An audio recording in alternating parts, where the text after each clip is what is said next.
श्री वारा पुराण 208वां अध्याय पतिव्रता के महात्मा का वर्णन। नारद जी बोले, धर्मराज, मैं जानना चाहता हूँ कि तपोधना स्त्रियां किस कर्म अथवा तप से सर्वोत्तम गति पाने की अधिकारिणी बन सकती है। आप मुझे यह बताने की कृपा करें। यमराज ने उत्तर दिया, उत्तम सुवद्विज्वर, वैसी स्थिति प्राप्त करने के लिए नियम और तप कोई भी उपयोगी साधन नहीं है। महामुनि उपवास, दान अथवा देवार्चन भी यथेष्ट गति प्रदान करने में असमर्थ है। यह स्थिति जिस प्रकार से सुलभ हो सकती है वह संक्षेप से बताता हूँ, सुनो। जो स्त्री अपने पति के सो जाने पर सोती और उसके जगने के पूर्व ही स्वयं निद्रा त्याग देती है तथा पति के भोजन कर लेने पर भोजन करती है, उसकी मृत्यु पर विजय हो जाती है। यह सत्य है। द्विजवर, जो स्त्री पति के मौन होने पर मौन रहती और उसके आसन ग्रहण कर लेने पर स्वयं भी बैठ जाती है, वह मृत्यु को परास्त कर सकती है।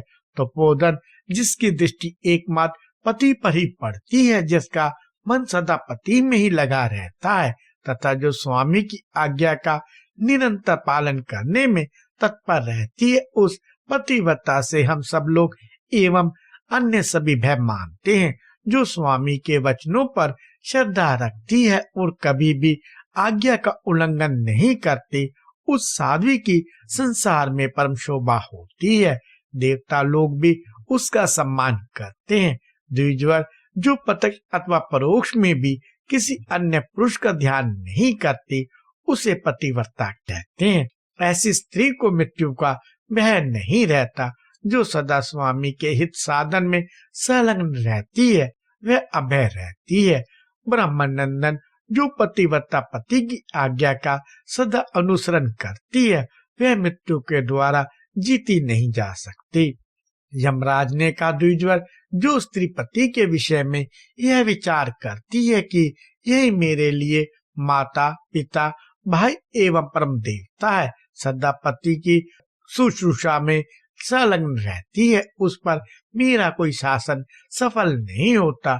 जो स्वामी के ध्यान और उनके अनुसर अनुगमन के अतिरिक्त जिसका एक क्षण भी व्यर्थ चिंतन में नष्ट नहीं होता है वह परम साध्वी है।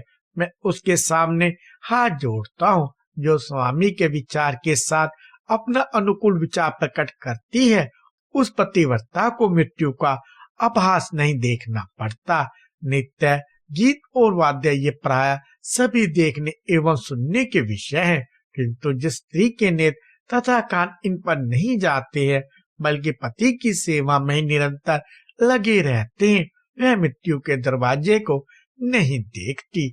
जो स्नान करने, स्वच्छंद बैठने अथवा की संवारने के समय मन से भी किसी दूसरे व्यक्ति पर दृष्टि नहीं डालते, उसे मृत्यु का दरवाजा नहीं देखना पड़ता।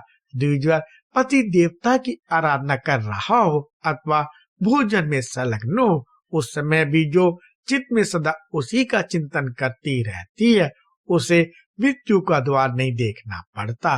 तपोधन, जो स्त्री सूर्योदय के पूर्व नित्य उठकर घर को बुहाने साफ करने में उदित रहती है, उसकी दृष्टि मृत्यु के फाटक पर नहीं पड़ती। जिसके नेत्र, शरीर और भाव सदा सुसंयत रहते हैं तथा जो अपने शुद्ध आचार एवं विचार से सदा संयुक्त रहती है, उस साध्वी स्त्री को मृत्यु का दरवाजा नहीं देखना पड़ता। जो स्वामी के मुख को देखने, उसके चित्त का अनुसरण करने अथवा उसके हित में अपना समय सार्थक करने में तत्पर रहती है, उसके सामने मृत्यु का भय नहीं आता। द्विजवर, संसार में यशस्वी मनुष्यों की ऐसी अनेक स्त्रियां हैं जो स्वर्ग में निवास करती हैं और जिनका देवता लोग भी दर्शन करते हैं। यही पतिव्रता मेरे सामने विराजमान थी। भगवान सूर्य के द्वारा पतिव्रता की यह महिमा सुनने का मुझे अवसर मिला था। विप्रवर, उन्हीं की कृपा से ये सभी गोपनीय रहस्य भरी बातें यथावत मेरे कन गोचर हो गए।